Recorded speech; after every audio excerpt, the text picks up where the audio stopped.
Selamat siang Bu Putri, selaku dosen kami dari mata kuliah Manajemen Sumber Daya Manusia. Pada kesempatan kali ini kami dari kelompok 5 ingin mewawancarai perusahaan.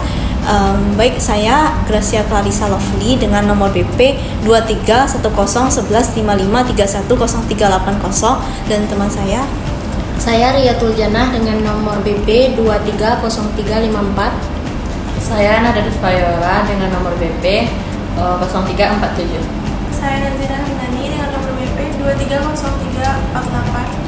Saya Indah Safitri dengan nomor BP 230338. Saya Yika Febri nomor BP 230383. Saya Albima Fajar Satria dengan nomor BP 230321. Baiklah, sekarang saya sudah bersama dengan HRD dengan Kak Widya. Iya, Kak Widya. Kita dari perusahaan apa, Kak? Jalur Mandiri Utama. PT Jalur Mandiri Utama, Iya. Bergerak di bidang kosmetik ya, Iya, Kak. Kosmetik, beauty product, apa-apa aja sih, Kak, produknya kira-kira? WOU, BNB, Lakojoy, sama Glamfix. Oke. Baik, mari kita mulai saja wawancaranya. Pertanyaan pertama, bagaimana perencanaan sumber daya manusia pada PT Jalur Mandiri Utama, Kak? Baik, untuk analisis SDM sendiri di PT JMU biasanya kami melakukan analisis kebutuhan terlebih dahulu, apa sih yang perlu dikembangkan dari SDM-nya, seperti mungkin dari evaluasi yang kita lakukan terhadap karyawan-karyawan lama gitu. Nanti untuk supaya ketika kita melakukan open recruitment kita bisa melakukan peningkatan gitu, inovasi supaya karyawan-karyawannya lebih berkualitas lagi, seperti itu. Oh ya, terus proses rekrutmennya gimana, Kak? Biasanya proses rekrutmen sendiri kadang kita melakukannya melalui sosial media seperti Instagram, melakukan terkadang juga dari info orang dalam sih, kayak misalnya dari trainernya sendiri yang membagikan info secara langsung melalui mitra-mitra tempat kita bekerja sama, seperti itu. Oke, baik, Kak. Lanjut, Kak, pertanyaan nomor 2-nya itu, Kak, bagaimana proses analisis pekerjaannya gitu, Kak? Baik, untuk analisis pekerjaannya sebenarnya kalau di JMU ini kan lebih banyak fokusnya itu ke BA itu kan beauty advisor yang memang langsung terjun ke lapangan, seperti itu. Jadi biasanya untuk analisis pekerjaannya biasanya kami lebih memfokuskan mereka untuk dari segi ini sih, bagaimana mereka menjual produk, mengenal produk, menganalisis kayak apa sih kebutuhan biasanya konsumen, bagaimana cara mereka menganalisis kebutuhan konsumen, seperti itu. Lebih skill mereka dalam berkomunikasi sama menjual produk sih yang yang lebih diutamakan di sini, karena kan emang untuk karyawannya itu lebih banyaknya di BA daripada yang back office, seperti itu. Kak, pertanyaan selanjutnya, apa bentuk pelatihan dan pengembangan SDM pada perusahaan tersebut? Biasanya untuk pelatihan sendiri yang diadakan itu biasanya setiap kita mengeluarkan produk baru itu biasanya trainernya akan melakukan training terhadap karyawan, seperti kayak mereka harus menguasai apa sih komposisi dari produk yang kita keluarkan. Ini bertujuan agar ketika mereka terjun ke lapangan mereka bisa menjelaskan kepada konsumen, jadi konsumen tahu nih, oh produk ini fungsinya untuk apa sih kelebihannya dengan kompetitor kan. Untuk brand kosmetik sendiri kan banyak ya brandnya, jadi memang ketika ada peluncuran produk baru itu biasanya BA akan para beauty advisor itu biasanya akan di training langsung cara mereka untuk menguasai kelebihan produk yang terbaru agar nanti bisa lebih unggul dari produk-produk yang lain, seperti itu sih. Selanjutnya, bagaimana sih, Kak, proses perekrutan di PT ini? Untuk proses rekrutmen biasanya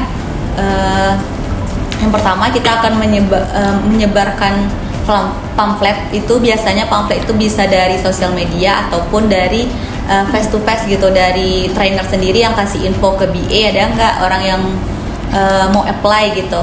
Nanti setelah apply lamarannya baru kita seleksi siapa yang akan masuk ke tahap interview. Setelah tahap interview baru nanti endingnya bersama trainer, karena yang paling tahu kebutuhan lapangan kan trainer yang terjun ke lapangan, sedangkan HR kan mereka hanya di belakang layar gitu. Jadi biasanya yang menentukan itu biasanya trainer. karena mereka yang paling tahu apa sih kebutuhan untuk di lapangan gitu. Nanti setelah itu baru dilakukan tandem itu biasanya mereka belajar kayak di training dulu selama 1 bulan, baru setelah itu stay gitu. Itu sih proses rekrutmennya.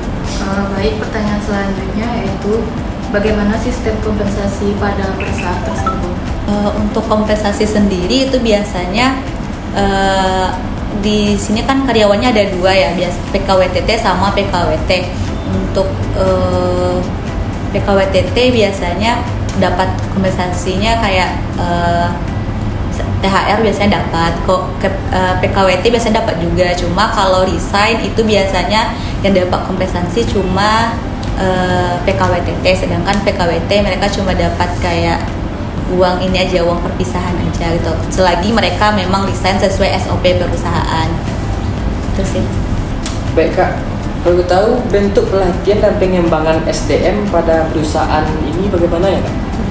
Kalau untuk back office sendiri itu biasanya pelatihannya dari segi ini sih, dari Excel, bagaimana mereka penggunaan komputer, itu pelatihan itu aja sih. Tapi kalau dari untuk BA yang memang terjun ke lapangan dari divisi marketing, biasanya untuk pelatihannya setiap ada produk terbaru mereka pasti akan training setiap bulannya, karena mereka harus benar-benar memahami produk yang baru dikeluarkan atau baru launching gitu sih.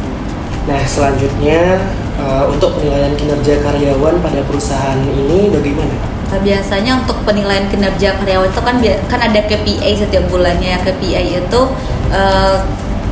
Key Performance Indicator yang harus dicapai oleh karyawan. Jadi biasanya dari KPI itu yang kita lihat. Kalau untuk BA sendiri itu biasanya misalkan mereka ada target tuh. Jadi selama 3 bulan berturut-turut kalau mereka tidak capai target, ya nanti akan ada keputusan dari perusahaan terhadap karyawan yang bersangkutan gitu. Jadi biasanya dari KPI itu biasa setiap bulan berbeda-beda sih. Pertanyaan yang terakhir Kak, ada proses pengembangan karir karyawan pada perusahaan ini bagaimana tuh? Untuk proses pengembangan karir sendiri itu biasanya memang ada di perusahaan. Itu kita lihat dulu nih dari kinerja karyawan. Biasanya kan kita setiap tahun itu ada evaluasi karyawan, penilaian kinerja. Nanti tidak menutup kemungkinan seperti BA itu kan di perusahaan itu tingkatan yang paling rendah. Bukan paling rendah sih, paling bawah lah kalau di struktur organisasi. Tidak menutup kemungkinan si BA ini akan menjadi trainer nantinya. Trainer itu kan mereka pelatih untuk para karyawan BA ini, beauty advisor.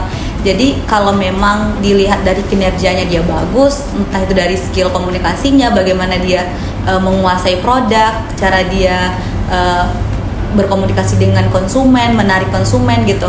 Biasanya tidak menutup kemungkinan mereka untuk pengembangan karirnya itu lebih cepat gitu, bisa naik ke jadi trainer gitu atau seterusnya seperti itu sih.